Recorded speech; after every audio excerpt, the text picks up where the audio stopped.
Simplesmente Thiago Leifert sai e fala do Flamengo que venceu o Botafogo. Sim, vamos começar o vídeo vendo como a Jovem Pan Esportes falou da grande vitória do Flamengo nesse final de semana. E o Thiago Leifert, São Paulino, veio falar que o Flamengo tem um dos melhores elencos, ou o melhor elenco do Brasil e da América Latina. Quero saber a tua opinião nos comentários. Você sabe que é verdade, mas muita gente não concorda. Será que é tudo ilusão? Ou é mesmo verdade, mano? O Flamengo tem o melhor elenco da América Latina nesse momento. E para 2025 é difícil, mas o time vai lutar por tudo. Se liguem só nisso. Uma grande semana a todos os amigos. Você começou a semana assim em ritmo de final de Super Mundial da FIFA. Já pensou? Real Madrid, pode esperar, né? Aquela coisa toda. Então você realmente empolgadíssimo. Como foi, aliás, o grande Bruno Henrique ontem, jogador, um ídolo histórico do Flamengo, por vezes subestimado, mas eu acho um excelente jogador e, sobretudo, um ídolo, um craque que honra e que dignifica a camisa que veste, que não dá trabalho, que não fica vestindo camisa de time adversário, né, que não fica faltando exame antidoping.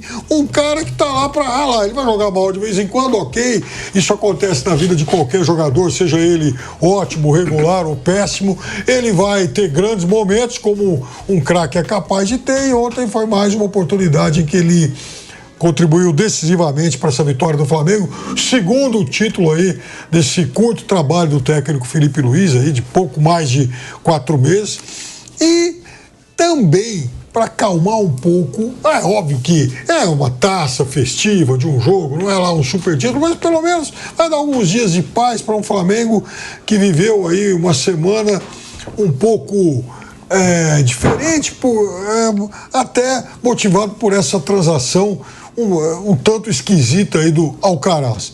Mas é um Flamengo que mostrou que tem sim um elenco muito forte. Não vamos esquecer que é um Flamengo que tem vários atacantes que recentemente voltaram, aí como Cebolinha, Luiz Araújo, ainda aguarda pelo retorno do Pedro. E tudo isso para mostrar que, mesmo tendo sido um Flamengo que jogou sem esse trio a parte final da temporada, ainda assim foi um Mengão muito forte, que se recuperou parcialmente no Campeonato Brasileiro, venceu a Copa do Brasil, estabelece uma série mais do que animadora, implanta uma outra forma de jogar, um jogo muito mais propositivo e de pressão ao adversário do que antes, do que aquele time que era, assim, um tanto modorrento, e deixa o torcedor com aquela motivação eufórico de Pedro Marques de segunda-feira. Ai, que beleza. Eufórico. Eu fico arrepiado com o título do Flamengo. Um abraço pro nosso Nilson César, que transmitiu mais uma final aqui no microfone da PAN. O senhor parece que, nossa, tomou todo aquele tubinho, aquele vidrinho lá de... É que o Piperno não gosta que eu faço merchan. O Piperno não gosta quando eu faço merchan, hein?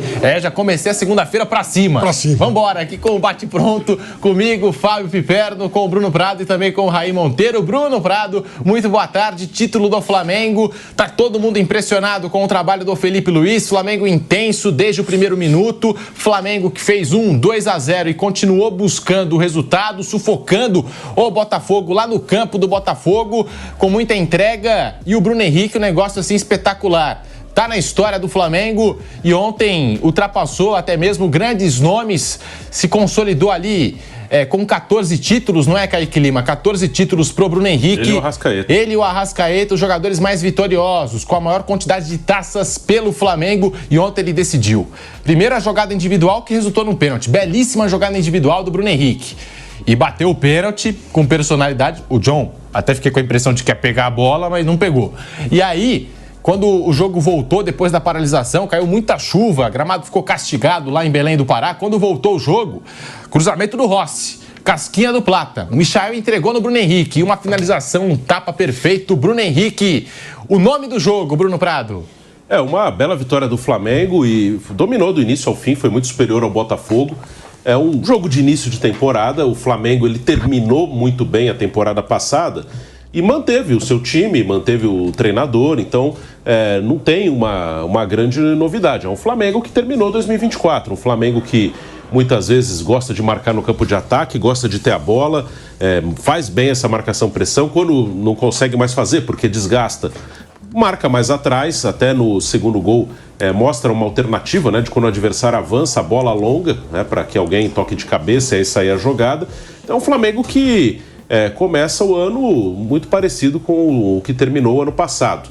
é um ano ainda muito longo. Acho que o grande desafio do Flamengo neste ano, e dá para pensar, imaginar o que, pelo menos esperar o que se pode acontecer algo diferente dos outros anos, porque é uma outra diretoria, é saber gerenciar o calendário. Que o Flamengo tem um ótimo elenco, todo mundo sabe, está jogando bem nesse momento, vai ter altos e baixos na temporada, o que é natural, porque a temporada só vai terminar quase no Natal, né? Vai terminar lá em 22 de dezembro, realmente vai ser uma temporada que o ano inteiro vai ter futebol, então ainda vai ser uma coisa muito longa, muitas competições, e o desafio é gerenciar. Eu acho inexplicável que o Flamengo não ganhe um brasileiro desde 2020, e acho que isso acontece porque o Flamengo ele não consegue estabelecer prioridades, gerenciar o calendário, porque o Flamengo sempre teve elenco bom. E aí aí a gente teve um pedacinho do jogo, teve o gol do BH e depois o jogo todo. Até mandei mensagem pro Caneta, a gente tá falando no grupo do jogo de ontem, assim, fica muito claro pra mim, mas é bem fácil de ver um time treinado e um time não treinado. O Botafogo, por mais que tenha feito suas contratações, perdeu jogadores que eram muito importantes no estilo de jogar do ano passado. Se o Flamengo tivesse jogado dessa forma como jogou ontem, a gente vai falar disso especificamente daqui a pouco, jogar muito em cima do adversário, correndo muito atrás da bola, pressionando muito saída, com aquele Botafogo que tinha o Almada e o Luiz Henrique, é um outro tipo de jogo, porque o contra-ataque deles era o mais perigoso da América Latina naquele momento. Quando você perde esses jogadores e você não tem um treinador ainda, a reposição acabou de chegar e não tinha uma cara. Então o Botafogo, eu assistindo o Botafogo campeão da Libertadores, tinha muito um jeito de jogar e estava muito bonito de ver, um time mais agradável de assistir, mas ele perdeu a personalidade, porque ele ainda não tem um treinador e perdeu peças importantes. E o Flamengo, que já vem com o Felipe Luiz há bastante tempo, tem muito claro um jeito de jogar, né? Se for esse o jeito de jogar do Flamengo, de ficar em cima dos caras, muita pressão, muita briga pela bola, vai ser gostoso de ver, vai dar certo 80% das vezes, mas precisa de elenco, porque você vai gastar demais a energia dos caras até ela ficar vermelhinha a barrinha deles, né? O que você achou, Canedinho? Mas eu achei mais que é uma queda física do Flamengo ali, com a chuva, atraso, do que o Botafogo se acertando. Era o mesmo Botafogo, né? Eu não achei que o Botafogo se acertou. Eu achei que mais o Flamengo... Você não consegue ficar nesse nível de tensão, atenção, roubando bola em cima dos caras 1h30. É muito difícil, pô. O curioso é que na live de quinta teve Fluminense e Botafogo. Foi o primeiro jogo do Botafogo no ano. O Botafogo conseguiu castigar o Fluminense ali nas armas do Botafogo. E eu cheguei e falei... Hoje sabemos por quê. Pô, o Botafogo jogou por memória, né? O Botafogo jogou, pô. Isso porque ainda não tinha nem o Arthur que estreou. Não que tenha feito diferença, mas o Arthur estreou também ontem, um atacante que era do Palmeiras, estava no Zenit e tal. Ele chegou meio que para substituir o Luiz Henrique pelas características. Ele estreou ontem, né? No jogo depois contra o Fluminense. Era molecada. E aí você vê o banco do Botafogo ontem, né? Entrou o Patrick de Paula, fez até o gol ali no fim, Kaique, Rafael Lobato e o Vitinho, lateral ali, que se revezou bastante com o Ponte ali no ano passado. Mas o Botafogo perdeu o elenco, o Bastos estava sem condição de jogo, e alguns jogadores ali já saíram, e o Botafogo ainda não conseguiu repor a galera toda de elenco que saiu. Tem ainda a reposição do Almada, que o Botafogo está procurando esse jogador.